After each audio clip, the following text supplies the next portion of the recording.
It is 12 o'clock, and I'm going to call the Committee of Government Operations to order.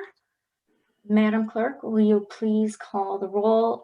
Before we do, I would like to note that Commissioner Kniezek let me know that he's going to be a little bit late. But go ahead and call the roll, please.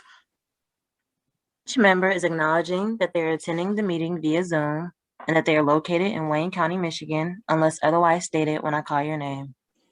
Commissioner Kniezek, would you like me to mark him as temporarily excused? Yeah, mark him as excused, and then he should be coming in on a little bit. Okay. Commissioner Clark-Coleman? Here. Commissioner Basham? Present. Commissioner Killeen? Right here. Chair Dobb? Here. You have a quorum present. Thank you. Next item. Chairwoman's remarks.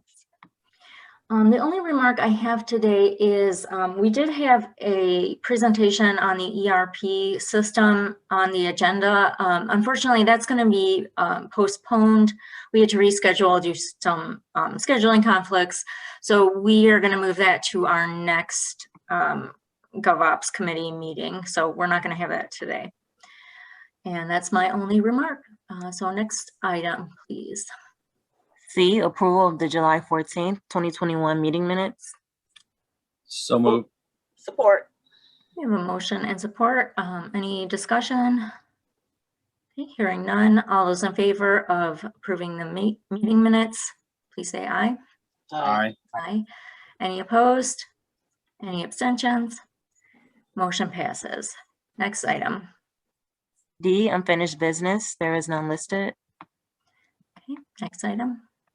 Item 1, under new business, communication from Personnel Human Resources Department forwarding a report on civil service positions. Okay, we've got Steve Meelan, our Director of Human Resources, with us today. Mr. Meelan, do you just want to give us a brief summary of this report? Sure, and good afternoon, Madam Chair and Commissioners. I appreciate the opportunity to talk. Well, I'm sure everybody's got a lot of questions. They always do on recruiting and openings and vacancies. So I appreciate the opportunity to talk about this. I would say as an overview, not surprisingly, the county has a lot of civil service and classified jobs that were already somewhat low to market before COVID hit. And I think some of you have probably heard there's so much in the news about employers everywhere finding challenges in the labor market right now. And I just wanted to give a brief summary of that, because there's a lot of different factors involved and they are all impacting us as well. But some of the factors involved in this are clearly just a certain number of folks in the labor force that are in fear of catching the COVID virus, and so have been concerned about returning to work because of that fear. Anybody that's got children, you also had a absolute, and still do somewhat, a lack of childcare at all. Childcare facilities were themselves closed, and so you had kids at home. You also had the school issue where schools were closed or schools were remote. And so you had that challenge with a lot of folks that they couldn't work remote. They weren't going to come work on site.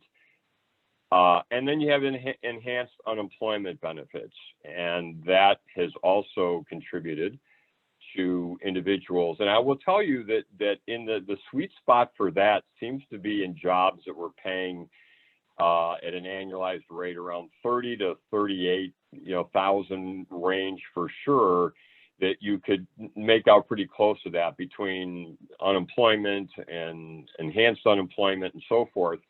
And I think, as you know, we have a lot of jobs that did have starting and do have starting pay in that range, 34,000, 31,000. And so all of a sudden, jobs that we had some difficulty in recruiting in that pay range became literally unable to recruit. I just received my Time magazine. This just arrived the other day. It's entitled Rethinking Work. The subtitle says there are 9.2 million open jobs in the U.S. And then it says why nobody wants them. Haven't read all that yet, but 9.2 million open jobs tells you something. So we've been in a challenge where we all know we've had vacancies and some of that's pay related that have all just been exacerbated. So that's the downside. And I'll say one other thing about that. And then some of it is very targeted. We are having challenges right now, as an example, with PSMWs, public service maintenance workers. They have to have a commercial driver's license or a CDL.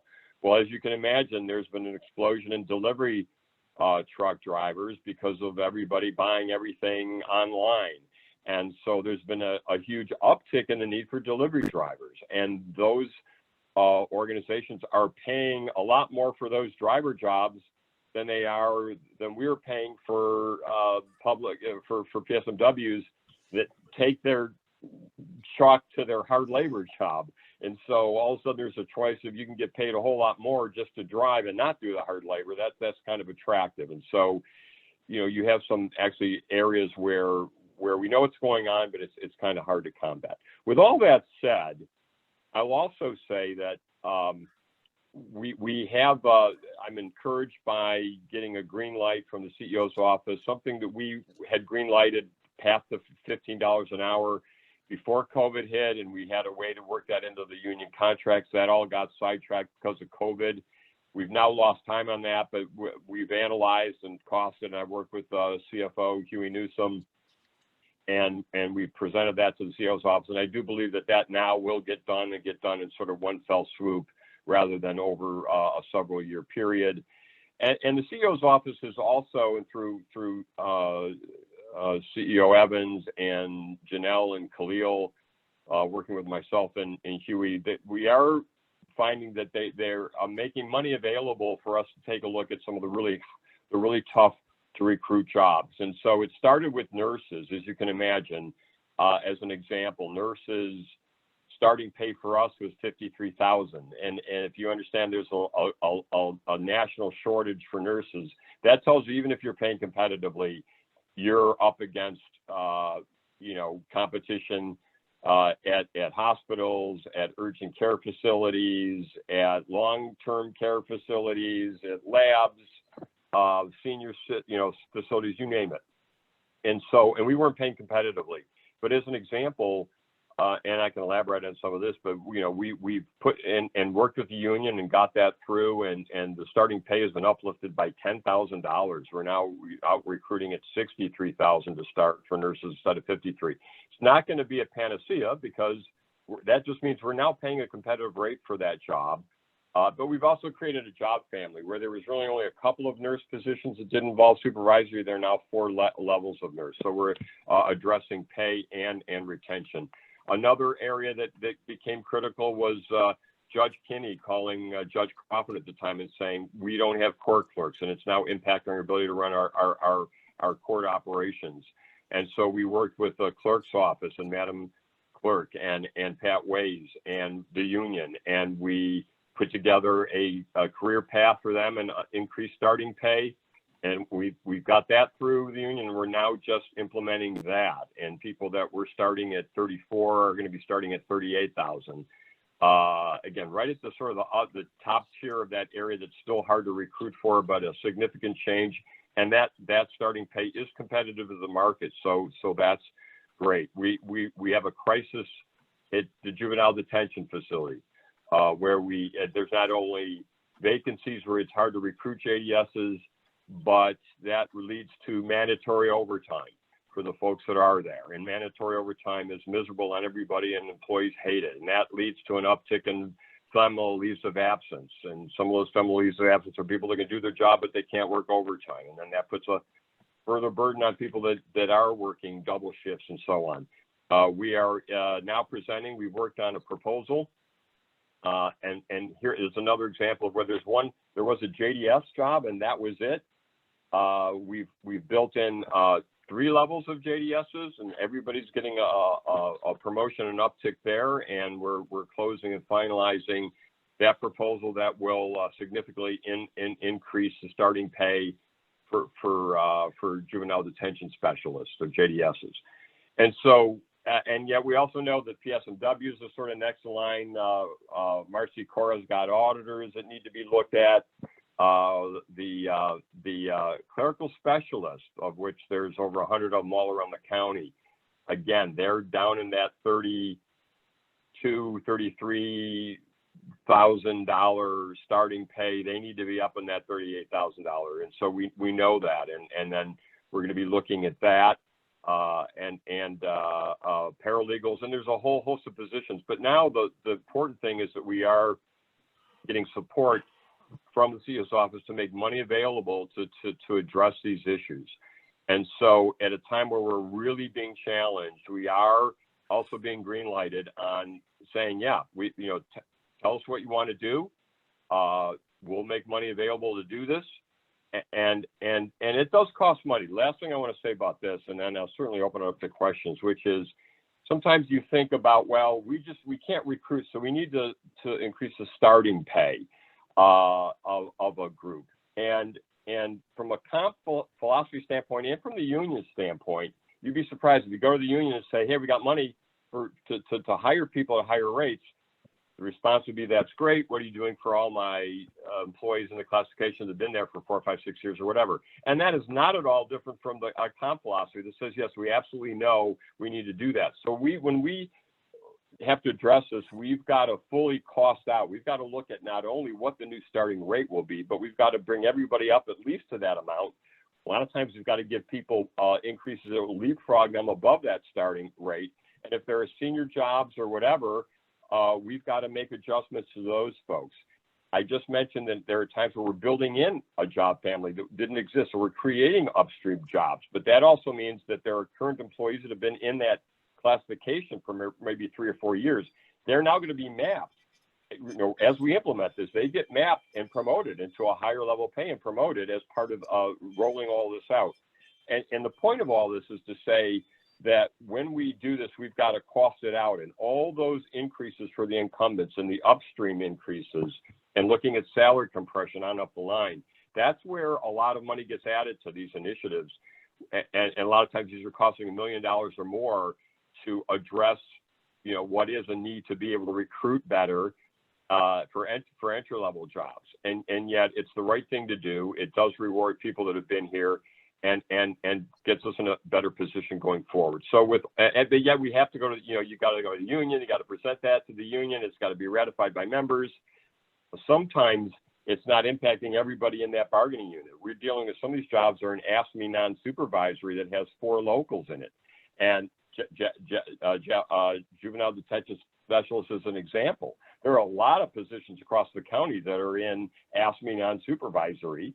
And yet a lot of the JDSs are in one local, which is 409. So even though it's only a small part of a larger bargaining unit, they can and will, vote on that and approve it, get it ratified, and will implement it, even though, again, there's a lot of other union members that are part of that bargaining unit that are sort of saying, okay, I've heard about this, what about our jobs and so forth. So that's all part of this whole initiative. And with that all said, that's kind of where we are. That's the landscape, a little bit about the approach we're taking to address this. And I'd be happy to answer any and all questions. Great, thank you. Excuse me, I've got a couple questions and remarks before I go to other committee members. So I'm really glad to hear that you are looking at not only raising the starting salaries, but also, everyone else who's been there as a number of years, raising their salaries as well. Is there any plans for like putting in place career paths for employees where, like, it's really nice to get a salary increase right now, but I think it would be beneficial for employees to know that, hey, if I do a good job for the next 2-3 years, then I can, see myself being promoted to this position or that position. I've got options. I have a future with Wayne County. I'm not going to be stuck in this position forever. You know, if I choose not to be, if I want to get promoted, if I want to move up in the county, I can. Is there anything like that that we have in place? Madam Chair, you're spot on. You're absolutely right about that. And this is both a recruitment and a retention issue. And what you're speaking to is once they come on board, you know, right? Is there a career path? Is there a line of sight and where they can move up? And yes, so we're absolutely not only being mindful of that, but for every initiative that we've done so far, starting with the nurses and the court clerks and the juvenile detention specialists and so forth, we have not only looked at the market, looked at where we want to bring starting pay, not only address the current incumbents, but in every instance, we built in progressions and new positions that did not exist before. The court clerks actually, when I started, there was only a court clerk. That was it. I think the first year I started, we put in a senior court clerk. And right now, this proposal actually had 2 levels of court clerks and 2 levels of senior court clerks. At the end, when Judge Kaufman was here, we ultimately ended up taking, because of the costing, took out the second senior level job. And yet they all got promoted. But there's now, you know, a couple levels there. Like I said, the nurses, there were actually 2 level of nurses. And then there was a 3 and a 4 on the books.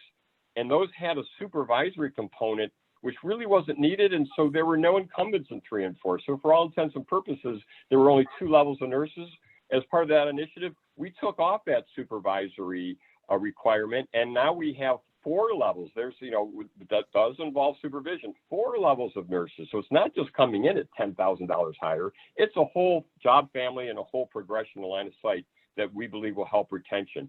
And again, a lot of those incumbents are now being mapped, not just getting an increase, they're being mapped to these new jobs. So they're getting promoted and getting, you know, a lot of times their employees are getting, you know, 12, 15, 20% increases to map them to a higher level job on that promotion, which is great for the folks that have been here that haven't had anywhere to move and haven't had general increases. Mm-hmm. We do it. And so for JDSs, 3 levels, there was 1, now there's 3. So we're absolutely being mindful of that, and you're right, Madam Chair, that there is a dearth around the county. It's a little surprising to me, right? There's a lack of job families, and it's a little discouraging. So when you have a landscape where you have a practice to hire at the minimum, and you haven't adjusted those ranges to the marketplace, and it's low to market, and you don't have a job family or a career progression, it's the worst of all worlds. And that's what we're trying to slowly address. And it takes money. Now we're getting money to do it. We can finally do it, to not only say, okay, we're low to market, but right, let's take care. Let's recruit better.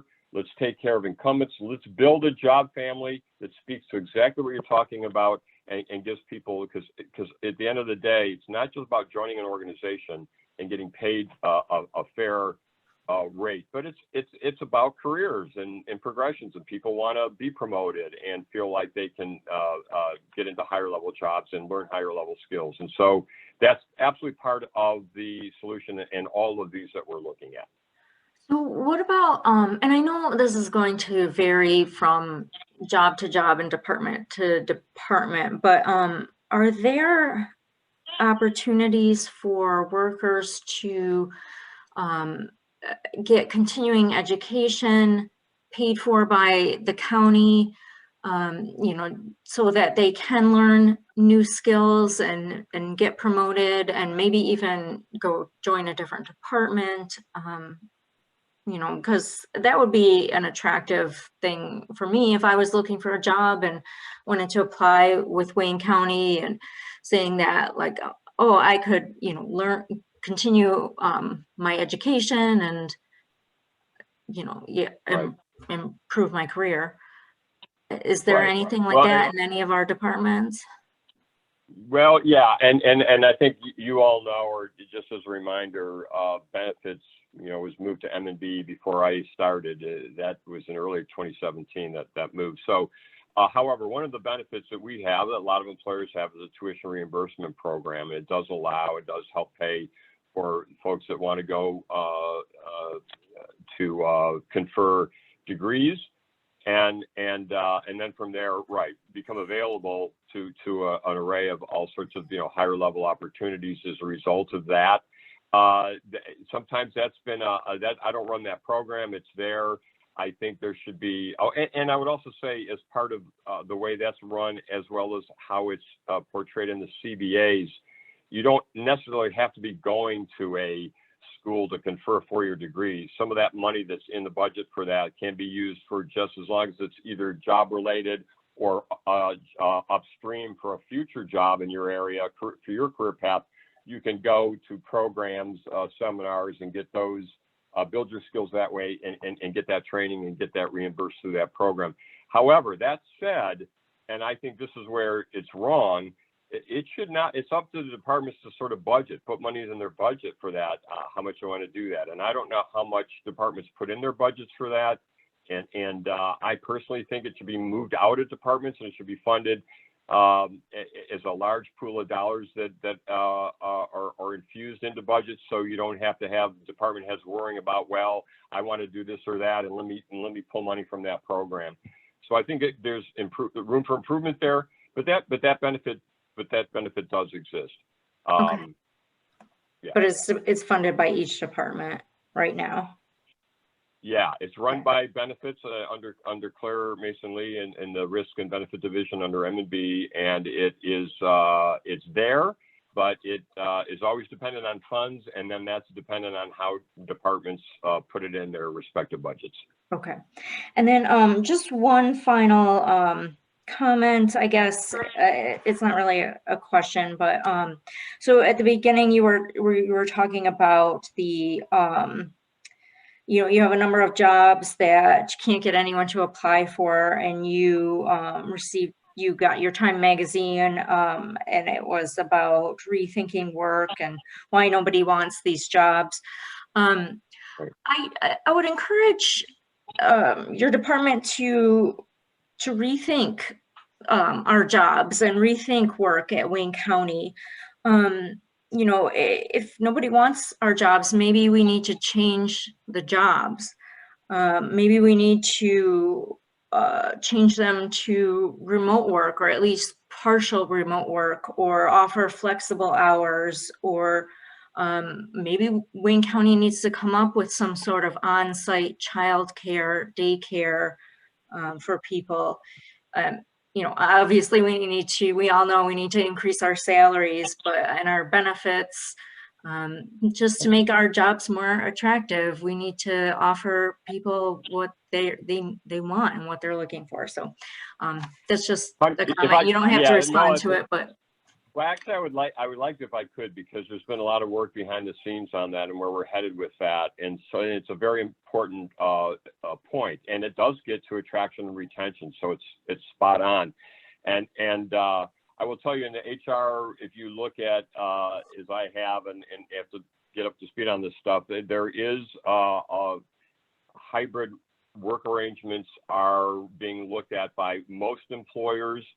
The coalescing seems to be around either 2 days remote and 3 days in the office, or 3 days remote and 2 days in the office. But all sorts of different arrangements are being looked at. And to that point, I've been working with Khalil and Janelle, and a small group includes James Heath and corporate counsel, to look at what we're going to do with our remote work. We had a remote work policy, a telework policy, that we really had a high bar. I think we had one employee, a database administrator in IT.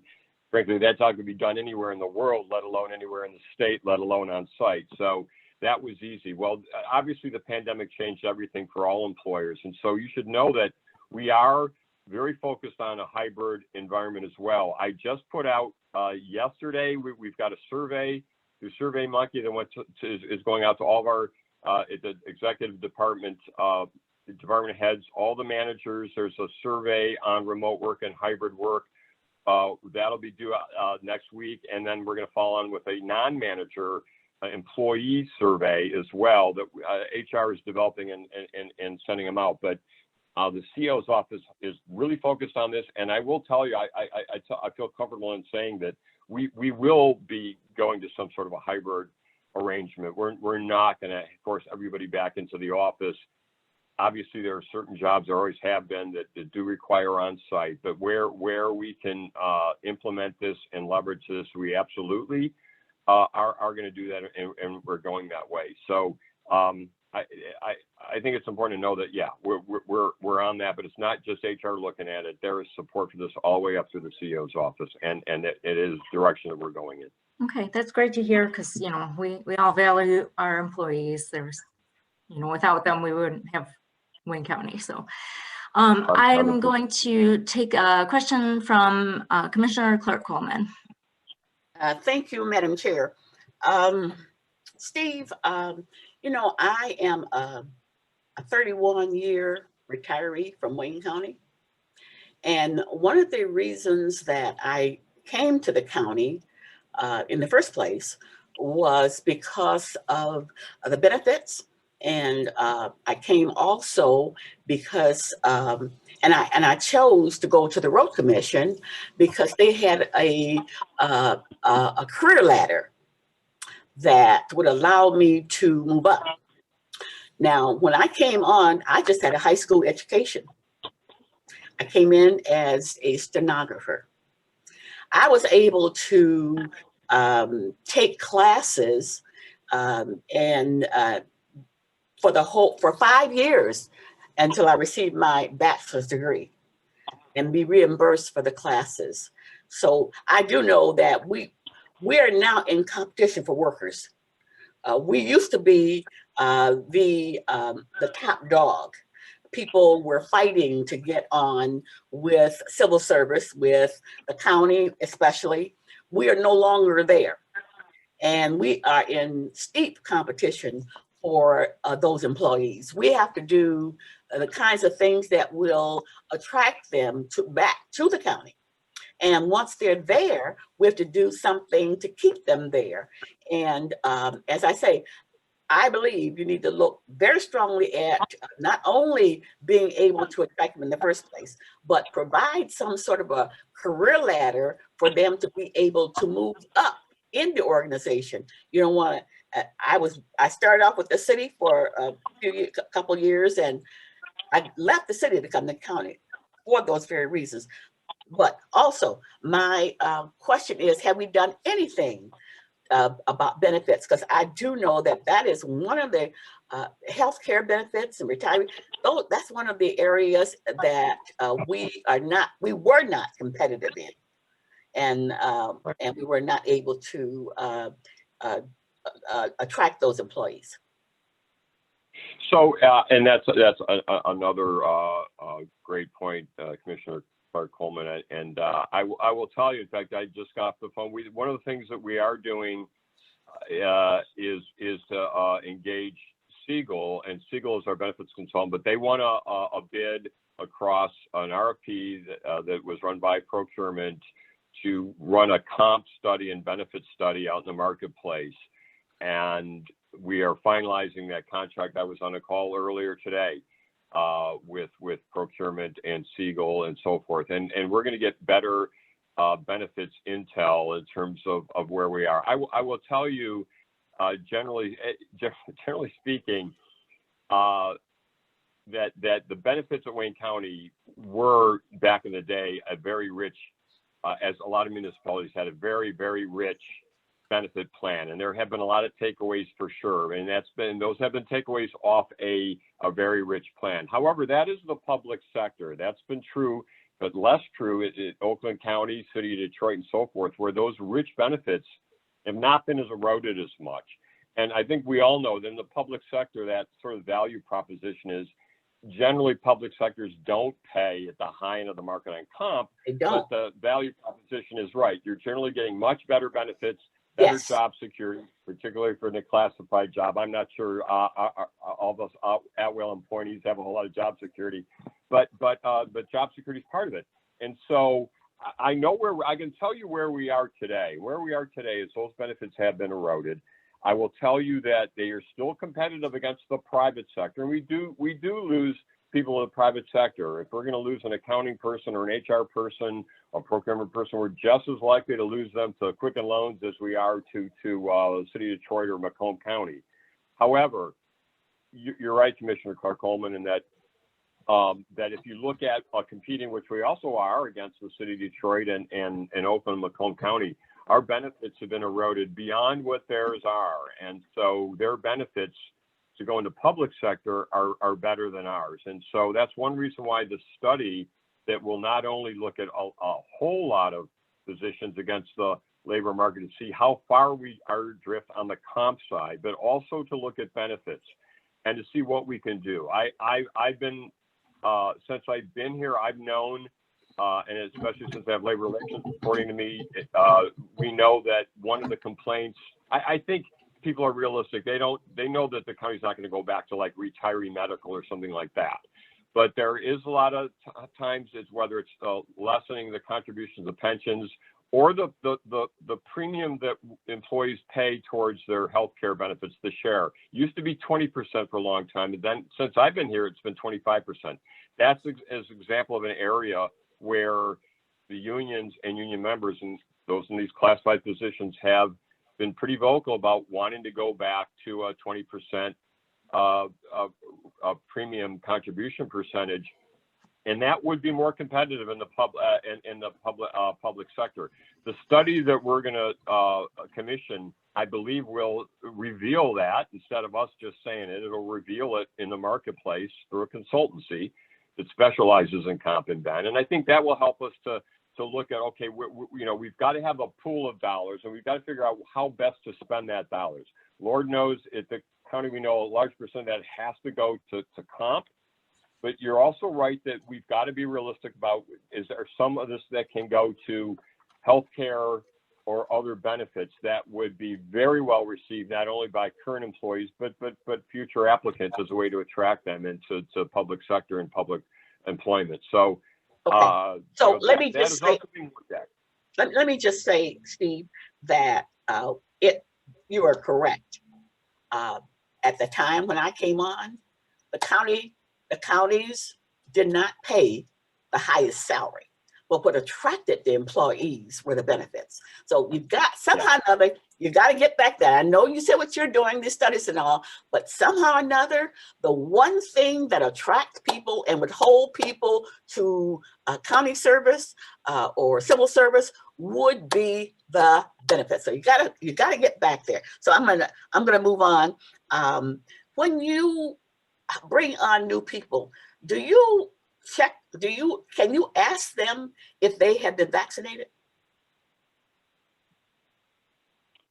What can we ask applicants if they have? Well, here I wouldn't inquire certainly as an applicant, and the reason for that is you generally don't want to ask questions that aren't job related necessarily. That is job related.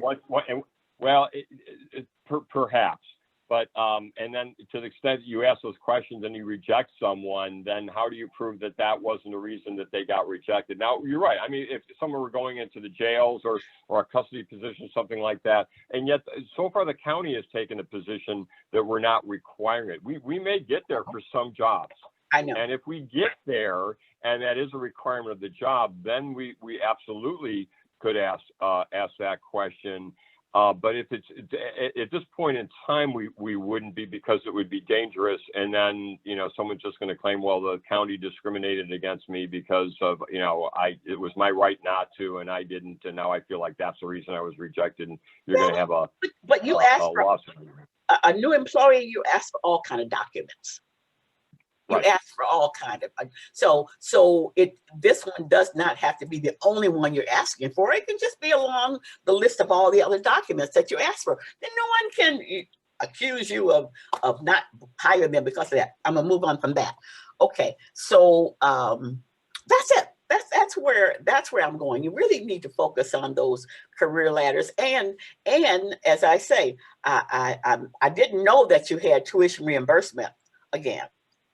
But it is certainly essential in that I got my entire, and I got it in 5 years. I got my bachelor in 5 years on tuition reimbursement. Of course, now the master's, I had to do it on my own, but at least that gave me that background. So I'm done. Well, that can, you know, the reason that is, I believe, is that program did go dormant. And from Tony when he was here, I think, you know, during the years where we were trying to start a bankruptcy, that went dormant and wasn't funded at all. And so even though it was still on the books, there was no money available for years. And sometime after I returned, there was a decision made to resurrect that benefit. So that's perhaps why you thought maybe it had gone away and didn't necessarily realize that it had sort of been resurrected. But I still say with insufficient funding, but it's sort of back. But that's why you probably thought that. All right, thank you, Commissioner Clark-Coleman. Commissioner Colleen. Thank you, Madam Chair. And I have a comment to begin with, Madam Chair. One thing I learned in this presentation today was that 4 years ago, benefits got moved out of HR and into MMB. And I'm not asking Mr. Is it Malin or Malin? It is Malin. You had it right. That's what I thought. That's what I thought. I didn't want to get it wrong. And so I'm not asking Mr. Malin to respond to that, Madam Chair, but I think it's a worthy discussion to have just in terms of decision-making and how benefit packages are developed and whether having MMB be over benefits makes things more difficult or not. So I think that's a further discussion to have. Mr. Malin, I'm not looking for a response today. But I do want to ask you, Mr. Malin, you've been here for a little, and I really appreciate the care that you have and what you're doing with our looking at all of our job classifications. I think you said something like job families today. That was a new kind of term, but I can see where it's getting at. Do you have any idea, Mr. Malin, when the last time prior to this effort, the county looked at all of these issues around jobs and career ladders and studying this? When was the last time the county did this with regards to its employee, if you know? That's a great question, Commissioner Colleen, and I honestly don't know.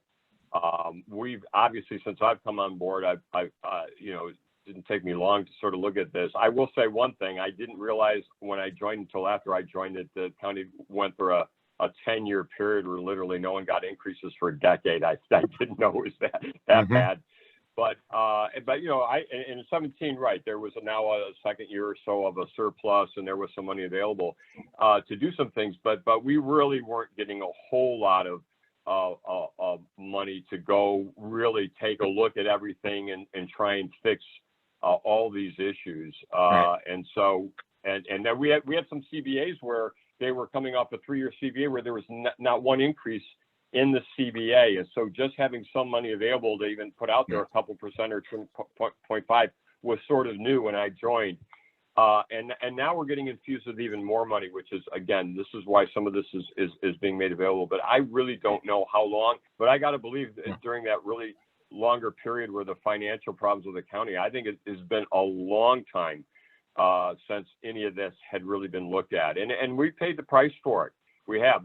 That was all part and parcel of not updating the salary plans. And believe me, trust me, compensation is one of my expertises. And that labor market moves. Whether we adjust our ranges to reflect that or not, the labor market moves, and we didn't. And when you combine that with a practice and then sometimes a CBA mandate to hire at the minimum. So, I mean, if you don't move your ranges and the markets move, but you're not locked into hiring at the minimum, you can hire at the midpoint, you're still hiring competitively. Not if you have to hire at the minimum. And so that's why I appreciate the work that you're doing. And the money is important here, no doubt. And the difficulties that the county has had in the last decade or so. But then there's the non-monetary part, kind of the rationalization of staff and how you organize it and all that sort of thing. And that was really my original question. Have we ever even really looked at that as a county before? Are we doing this right, just organizationally, structurally, aside from the money? Very important, right? But my Well, sense is we haven't. Well, I'll say this. I mean, this structure is one thing. I think one thing you're sort of getting at is, I mean, you also have things like recognition programs, but a lot of times recognition programs have money behind it, right? And when there's a dearth of money and you're so far below the market, how do you want to spend your money, right? Do you want to spend it on recognition programs or compensation or benefits or what? But I will also say this, you're also getting at, I think there's been a lack of, management training wasn't there. When I came on board, we're now in our second year with Wayne State, and with Wayne State, we did instructor-led leadership training with Wayne State for a year. We put several hundred of our senior managers and executives through leadership training that was extremely well received and really powerful. And then this year, we delayed with our second year with Wayne State because of the pandemic and so forth. Then we finally realized, you know what, this is going to go on forever. We're not going to be able to get people together for instructor-led training as 30 people in a room. Let's do it virtually, but let's build these out. Let's take it down to the manager level where Wayne County needs a lot of management training, and let's also build in how to manage remote teams and remote work and so forth. And so we've been doing that with Wayne State. This year we've been doing it's a combination of interactive training through Zoom, and then some other pre-work and post-work that participants do, and that might have it's over several weeks. This isn't just one 6-hour session anymore. It's over a period of time, a lot of interactive work, and we're doing that with managers. And so I would say the other way where we can make a lot of progress is to get managers more engaged in doing the right thing and exhibiting the right behaviors and developing and coaching and mentoring their staffs.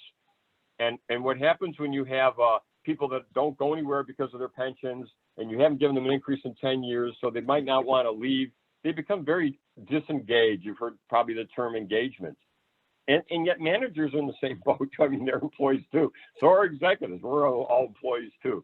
But that also is an issue, and that's we're trying to get at that way by really and we have put some money behind. Again, work collaboratively with Wayne State that's working with us, develop training, customized trainings for our needs. And I know Janelle wants to re-up with Wayne State again and sort of keep this going. But those sorts of things, and if we get some money for some better recognition programs, we should do that as well. Maybe we're getting to the point where we can start to get realistic about that. And all that stuff helps to build up morale and build a better workforce where people are a little happier, a little more engaged, a little more productive, and see a line of sight to a future. And for a long time, none of that existed here, I'm afraid to say.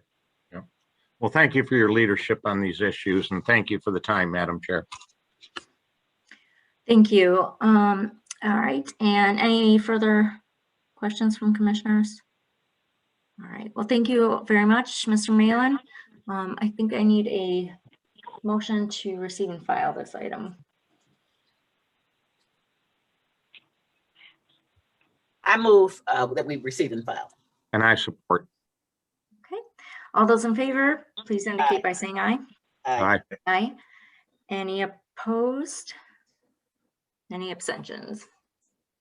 Right, motion passes. Next item, please. Item 2, requesting commission approval of a cooperative purchase with Dell Marketing. Okay. Do we have any commissioner questions or discussion on this item? Just checking my notes real quick. Okay. Is there a motion? I'll move to, I support Commissioner Clark Coleman's motion. Right, we have a motion to approve by Commissioner Clark Coleman, supported by Commissioner Killeen. Madam Clerk, will you please call the roll? Commissioner Kniezek, Yes. Commissioner Clark Coleman, Yes. Commissioner Basham, Yes. Commissioner Killeen, Aye. Chair Dobb. Yes. Motion passes. Next item, please.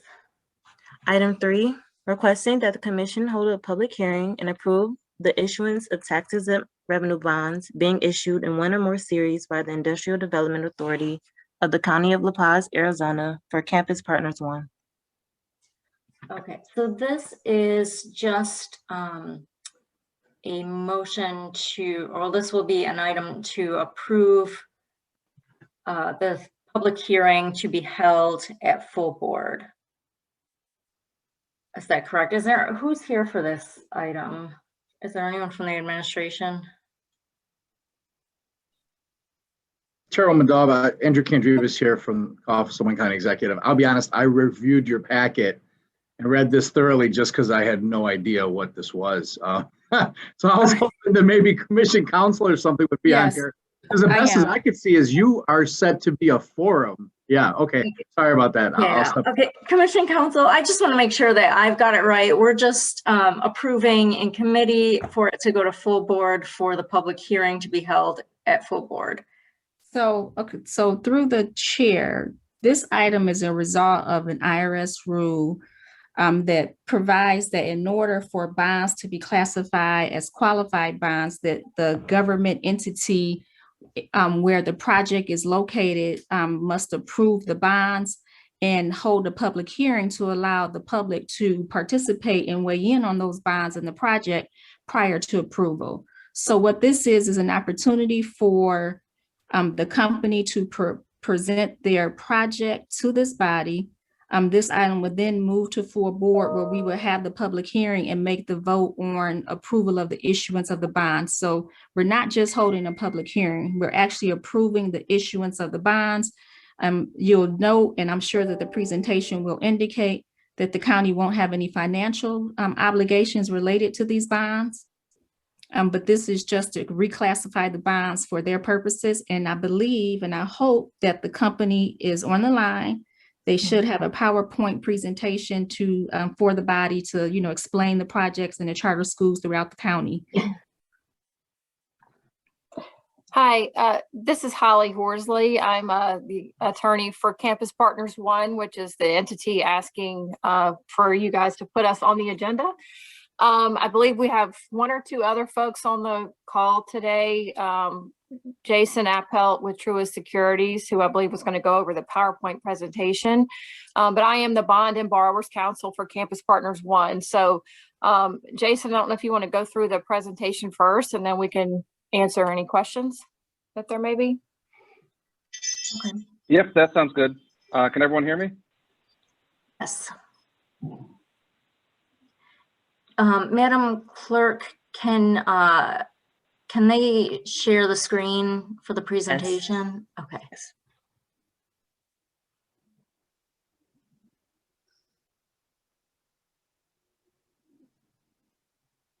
Ms. Horsley, are you putting the presentation up? I wasn't prepared to do that. I thought you guys had the presentation. Oh. I think we sent it. Do we have that presentation? beforehand. I don't see, I'm checking through my emails now through the chair. This is Pamela. Okay. I believe we have it. I'll send it to you if you don't have it, Pam. Thank you. Yep, I have it too. Yep, if you have a Felicia, I'll. Send it to Sherelle, please. You got. I'll do that right now.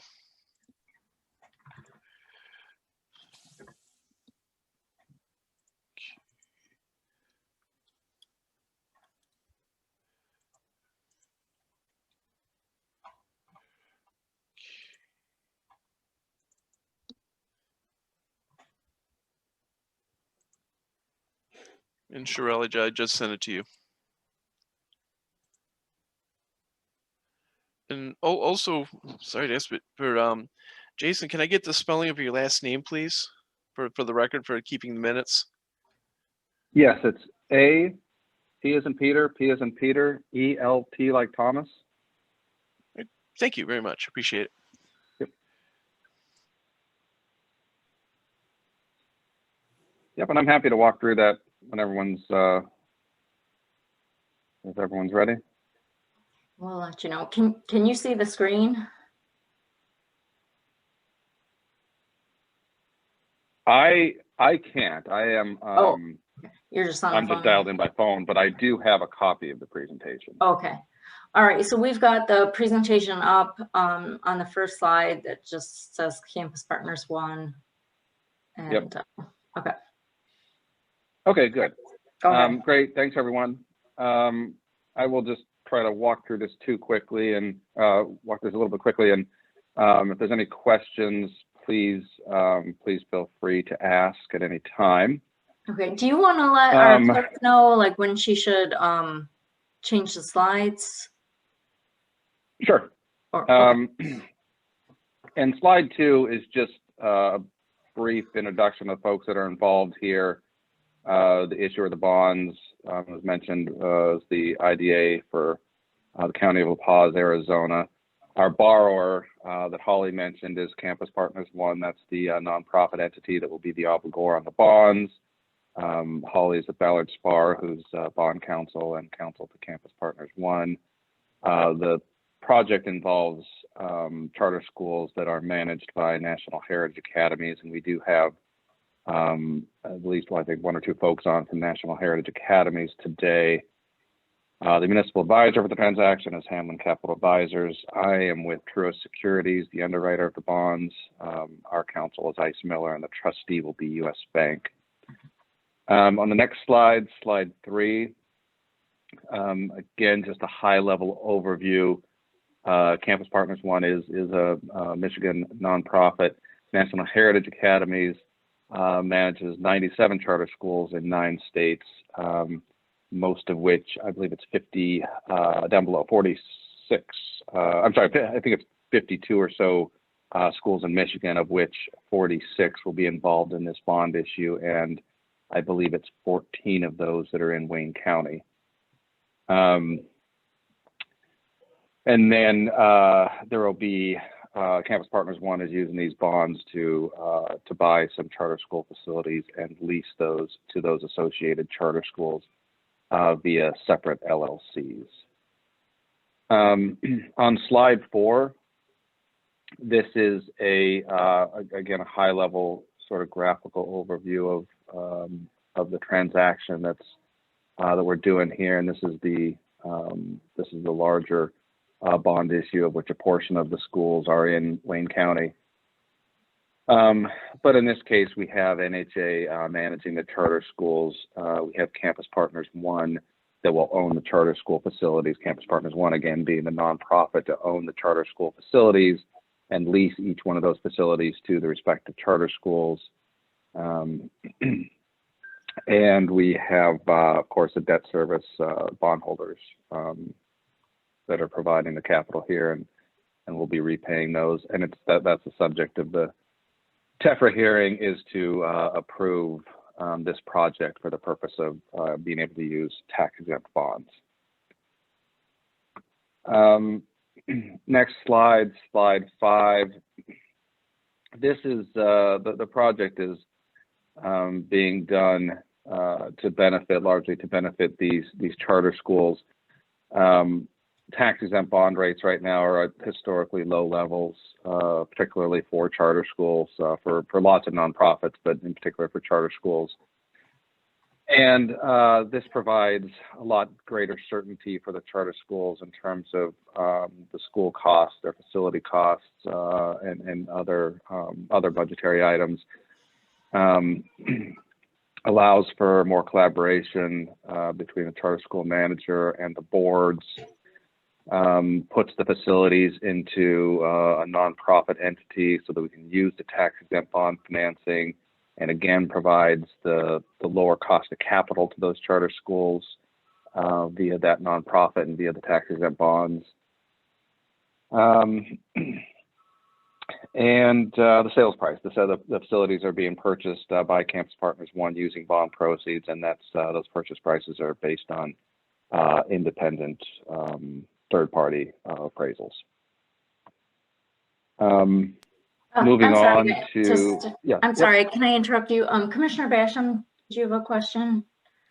Yeah. What does this, or does it do anything to public schools?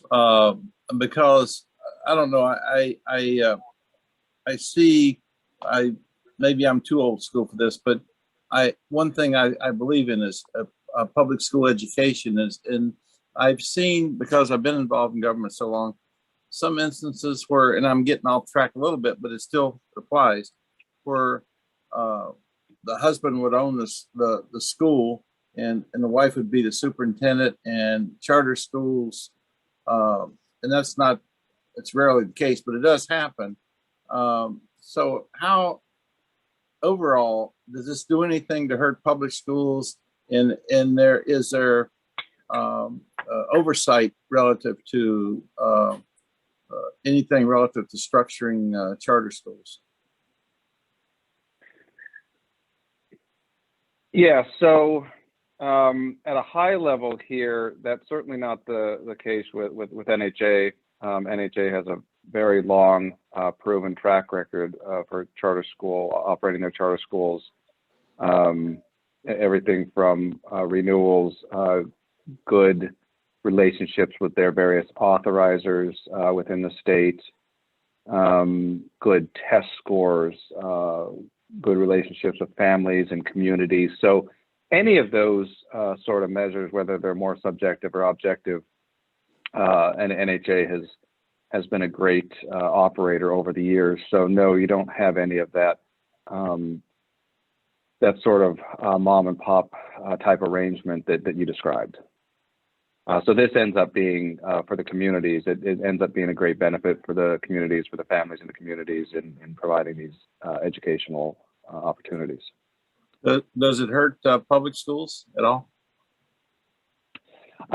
No, they really do a great job of partnering with the public schools and the communities, so that there ends up being, I think, more of a complementary relationship there for a lot of these. Could I ask? I'm sorry, Commissioner Basham, are you finished? Yes. Could I ask a question too? So I think we're all pretty familiar with the concept of charter schools, but so what are you asking us to vote on here today? I'll take that one, Jason, if you don't mind. Yep. Sorry. Yep. I didn't mean to interrupt you. So no, really, it's more of a legal question. yeah. So I mean, this is really a procedural matter. In order for us to issue tax exempt bonds, as we said, we're going through an Arizona issuer. Some of you may be wondering, why are we going through an Arizona issuer? And the reason for that is they have the ability under their state statutes to issue bonds not only for projects located in Arizona, but also throughout other states. And so because we have such a large transaction, as was mentioned, we have about 70 schools that are part of our project, that we went to an issuer. We could go to one issuer that could be the issuer for all of the schools in all of the states. But in order for any issuer to issue tax exempt private activity bonds, you have to have this TEFRA hearing. You could issue taxable bonds, which are more expensive, and you don't have to go through this TEFRA hearing process, but it ends up being cheaper for everyone involved, particularly the schools, to have tax exempt bonds.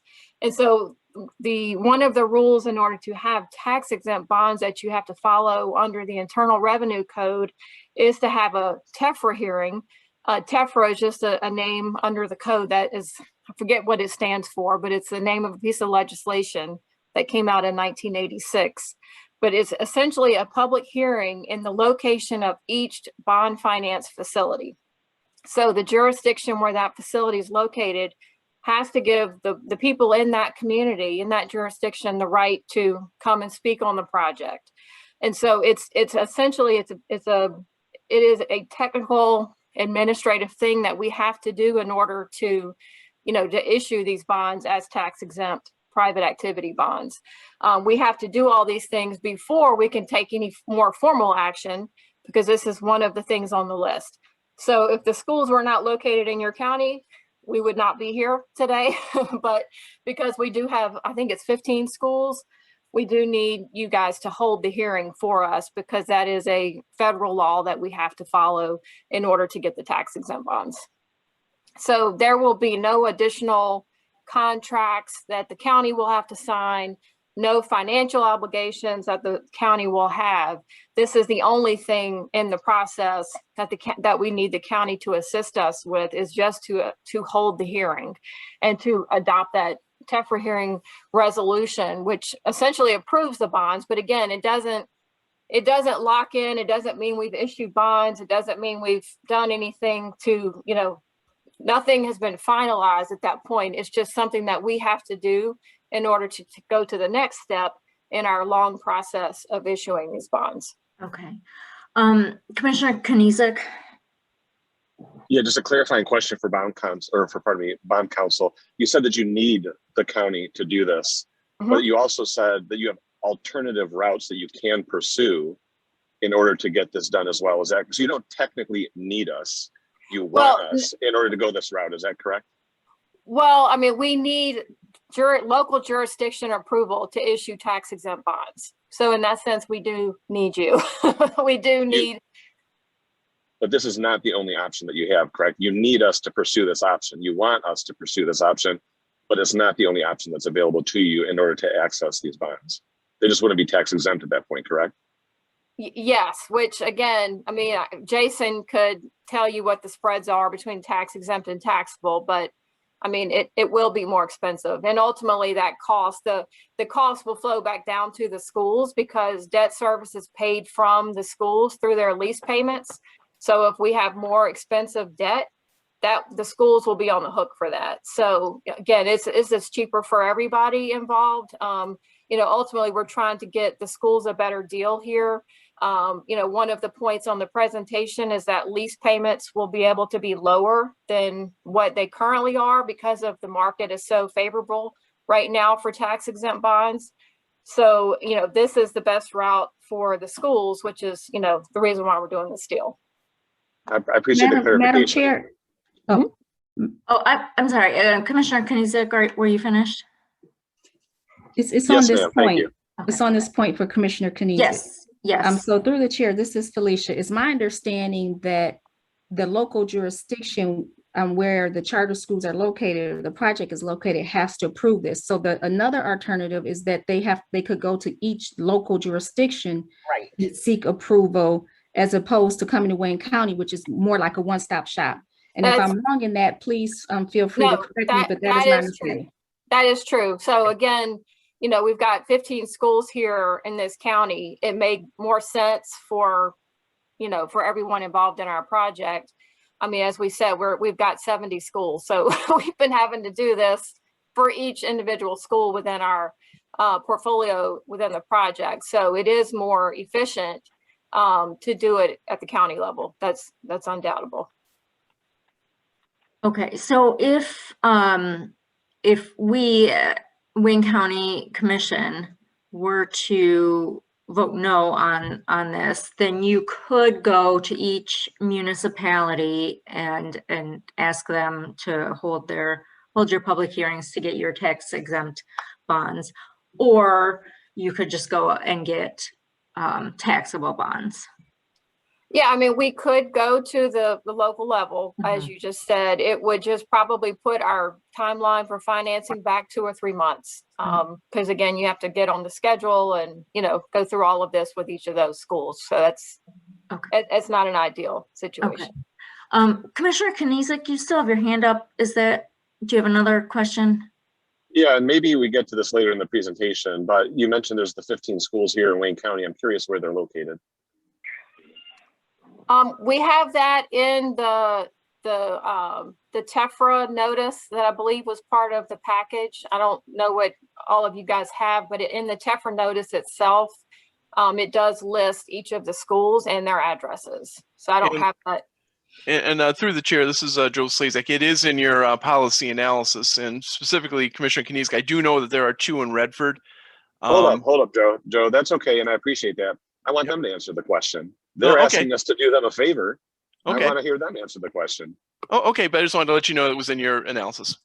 Thank you, sir. I appreciate that. Yeah, I have it here on my computer. I just need to get off the widescreen here and pull up another document. Let's see. 1 second here. Yeah, and I have that. Okay. I have that handy too. There are 2 in Canton, Looks like there's a couple in Detroit. There's one in Livonia, one in Belleville, Romulus, Plymouth, Taylor, and then a couple in Redford. Thank you. Sure. Commissioner Clark Coleman. Thank you, Madam Chair. You know, I think Commissioner Basham asked a very pertinent question when he said, what does this do to public schools? And, you know, I've always been an advocate for public education. And I just can't help but think that for every charter school that opens up, one of our public school closes. So recognizing that, and because I really, really need to investigate this further, and I don't know how long this meeting is going to last. No, normally it's over by 1 o'clock. I have an appointment, dental appointment at 2. So I'm going to be leaving here, but I just need to say right now, I'm going to be a no vote on this one. I kind of am with Commissioner Kniezek. It's easier to come to us because we are one-stop shop. We can get it done here and it's all done. But I just know that we only have so many tax exempt bonds, and I'm just not sure that I want to spend hours on this. So if I'm not here, I'm a no vote. Oh, can I just make one? I appreciate your comments. I just want to make one clarifying statement. So these bonds will not be bonds of the county. The county's credit will not be involved here. Again, these will be bonds of the Industrial Development Authority of the County of La Paz, Arizona. So there will be no bonds issued by a Michigan issuer. Just wanted to clarify that. I'm going to be a no vote on this one. Thank you. Does someone want to make a motion on this item at this time, or do we want to continue with the presentation? Commissioner Colleen? I'm ready. Thank you, Madam Chair. I have a few questions and some comments here, but first, are they done with the presentation? I don't want to start down the road I want to go down before I know that they have presented everything they want to give us today. I don't believe so, but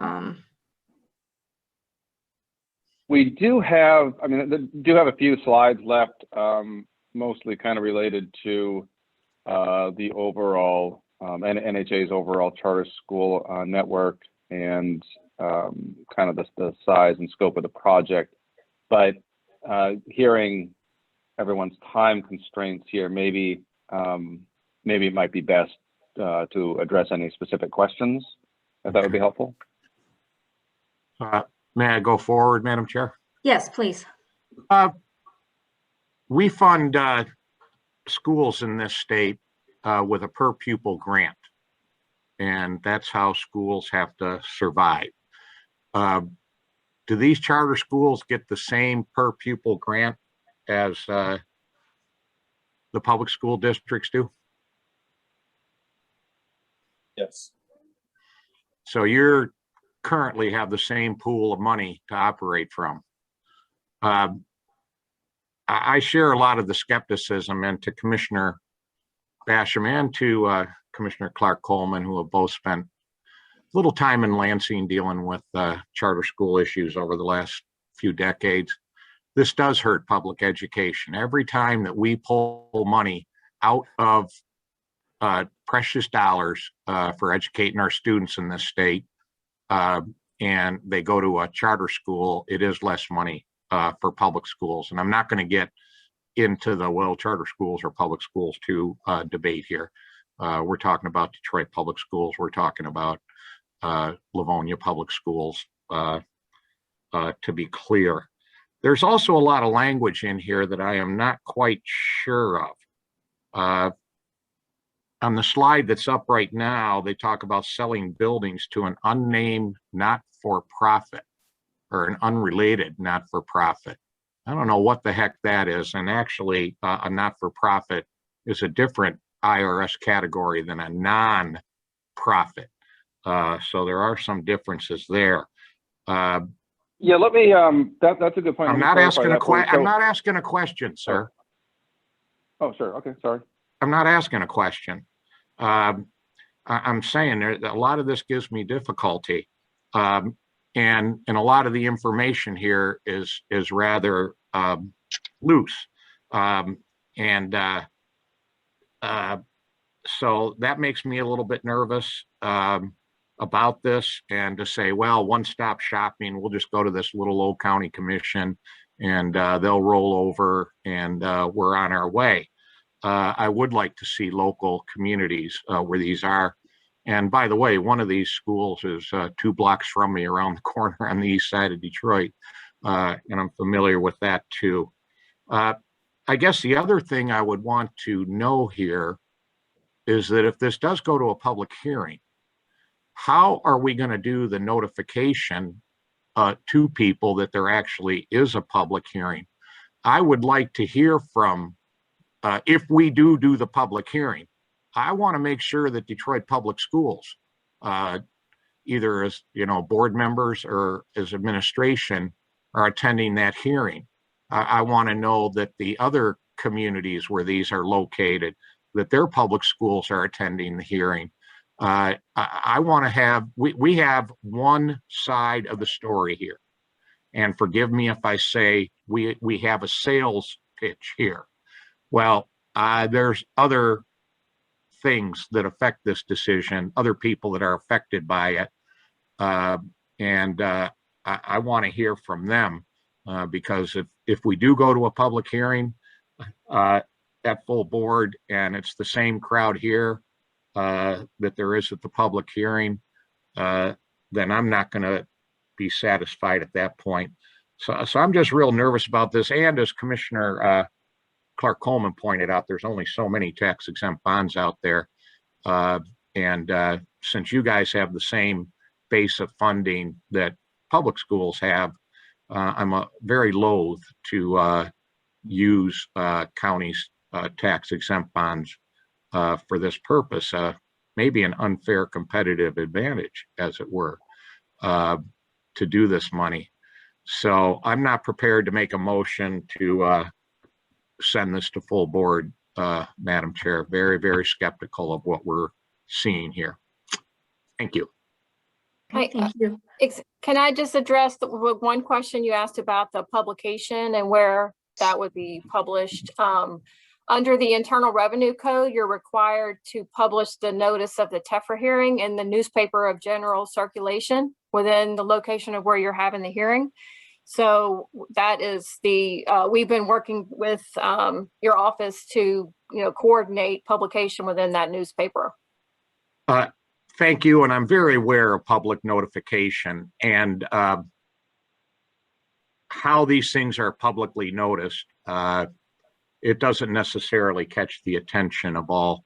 That is perhaps what a lawyer would say is de minimis or whatever the phrase is. Yeah, we just put it in this newspaper, we're good to go. No, this has to go, if it does go to a public hearing, this has to go very broad and very wide. And I think it would be up to the Wayne County Commission that's holding this public hearing, not the firm that is trying to convince us to do this, to do the public notification of the hearing.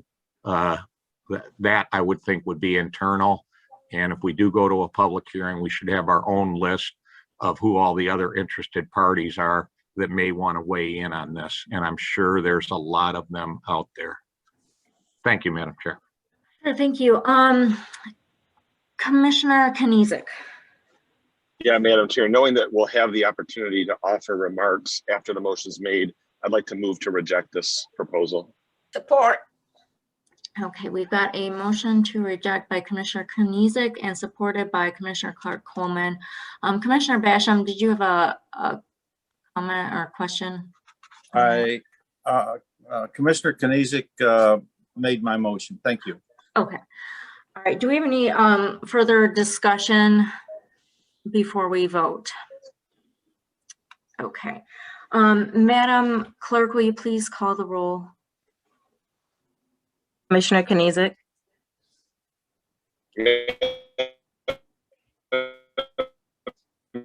Uh-oh. it's just me.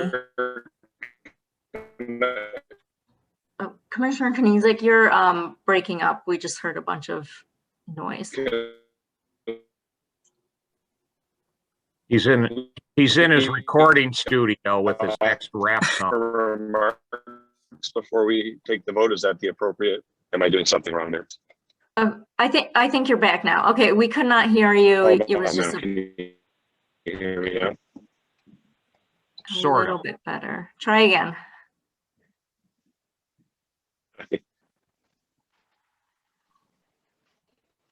Okay, I think you're asking how we're voting. So the motion was to reject this. Oh, yes. So Yeah. if you want to I reject apologize. How this, about now? Is now okay? Yep. yeah, that's better. Hurry up. All right, let me check. Hurry up, Irma's gotta go. And he's going to fade out again. That's right. And he did. Can we come back to him? Yeah, can you call in, David? Okay. All right, can you just, Madam Clerk, can you call, move on to the next? Commissioner Clark Coleman, Vote to reject. Commissioner Basham, Vote to reject. Commissioner Killeen, Yes, I support the motion. Chair Dobb, Yes. and Commissioner Kenizik, it looks like he's joining the meeting again. He left out and he came back in. Okay. Well, it's his motion, so oh well. I guess you still have to officially. We got the vote, so.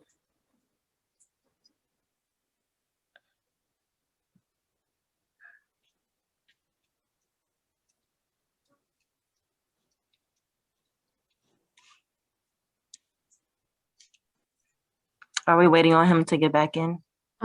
Yeah, if we could, if it's not gonna take too long. Okay. It's taking too long. Commissioner Kenizik,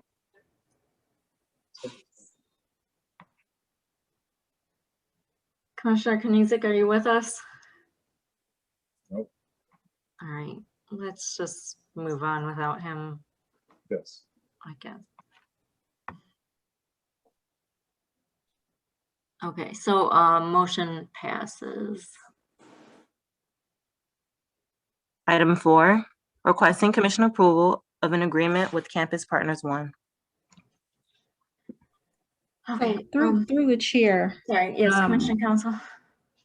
with regards to the Campus One project which was just rejected, staff had negotiated a reimbursement agreement so that the county would not incur costs for the publication or for getting a toll-free number, because the IRS requires that a public hearing be held with a toll-free number.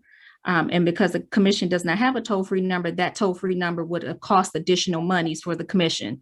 So what you have here for this item is that document for, if I'm not mistaken, yes. So what I'll do is just tell you that we will withdraw this and there's no need to vote on it since the project was rejected. And well, I take that back. If the project was rejected, I'm not certain that we need to move forward with the public hearing if we think the project will be rejected at full board. So I'm not exactly clear and I don't have an opportunity to discuss it with staff or chairwoman. So we may want to not do anything now. And if we determine we'll be still holding that public hearing at full board, this will just appear on a full board agenda to approve the reimbursement agreement. So we can just have some internal discussions to figure out how to move forward. Okay, right, because we're still going to move item number 3 to full board, but recommend it's without committee recommendation. No, with committee recommendation. To A reject. unanimous committee recommendation to reject. Reject, okay. Correct. Right, But but at holding full the board, public there's a hearing- possibility that it could be passed at full board. Well, that depends. Again, there are some options that could take place. The commission is not required to hold the public hearing, and if it's clear that this item will not pass, we may not want to go through the steps of holding a public hearing. Again, I would like to have some internal discussions. It's hard to tell you all the options and know what to do at this moment, but I'll say that we don't have to approve this item now. And if we decide to hold the public hearing, we can approve the agreement at that time, or we can approve the agreement now, and then it'll simply just be null and void if the public hearing is not held. How about if we pass it for the day, Madam Chair? Thank you. No, I don't want to pass it. I don't want to pass it because passing it means that it would never, I couldn't put it on full board, right? Because you just made a motion to reject, which means the item will appear on the full board agenda as an item that was rejected. Okay. And we, So we can just. we reject item number 4. Can we reject it right now? No. Well. Question, Felicia, can it be moved forward without recommendation? No, No. you can't move it forward without recommendation. We recommended that it be rejected. Correct. No, we're talking about item number 4. So Item number 4 will cover the cost of the public hearing and the notice for the item that you just rejected.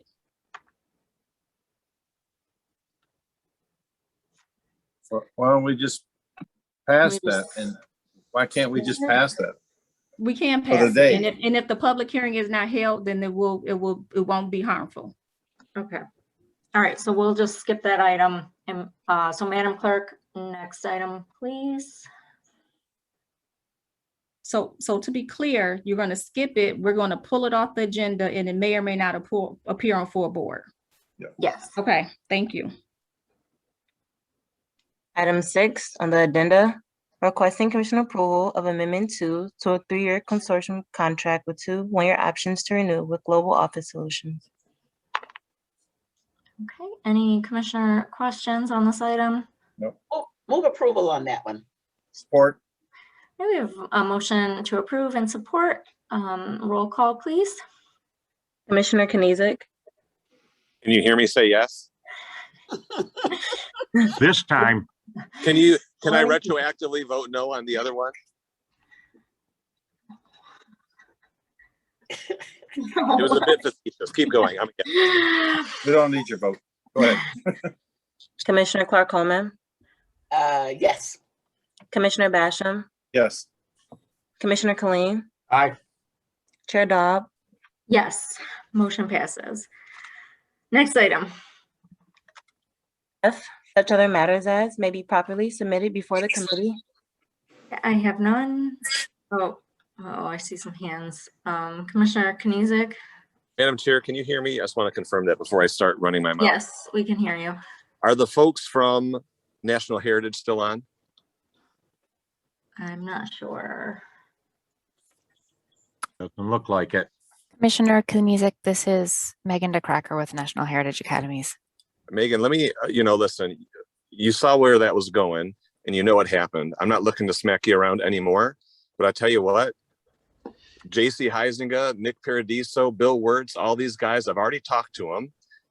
That was so embarrassing for the association to come on here unprepared, talking over people, trying to get cute with the way that they presented things. You want us to come on and make life easier for you without doing any work on the front end to engage with the members of this body. If you would have done your homework, you would have known 3 of us are former senators who served on education committees and know what our positions are. You want us to make your life easier, but you don't want to do any work on the front end? Honest to God, I would be embarrassed. I don't need any response. I know it's not you personally. I'm not trying to smack you around personally. I'm just saying, if I was you guys, and I've already spoken to the 3 I've mentioned already, you could have gone about that totally differently and you might have had a different outcome, but you came to this committee incorrect, and that's what happens. And I'm sorry about that, but again, just really disappointed in how that went down and how the presentation went. And again, no need to respond. I just wanted to put that out there so that you guys go about things differently in the future. Thank you, Commissioner. Next item, Madam Clerk. Public comments? Did we receive any emails? No, we have not received any emails. Okay, could you please take all lines off of mute? And just to let everyone know, you're going to get a little thing pop up asking if you want to unmute yourself. So if you've got any background noise going on, just keep yourself on mute. And if you'd like to make a public comment, you've got 2 minutes. We don't go back and forth. You can just unmute yourself and make a statement at this time. Is there anyone from the public who would like to address the Committee on Government Operations? Last call for public comments. Okay, hearing none. Next item, please. Adjournment. Can I get a motion to adjourn? So move, Madam Chair. Any support? Okay, well, hearing none, I will call this meeting adjourned. Thank you all for joining us today. Thank you. Have a good afternoon. We'll see what's going on. It's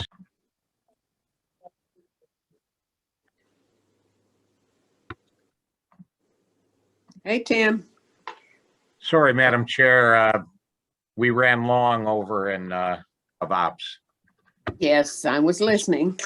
Oh yeah, interesting discussion. Yes, it was. Have we not started yet then, Commissioner? Have we not started?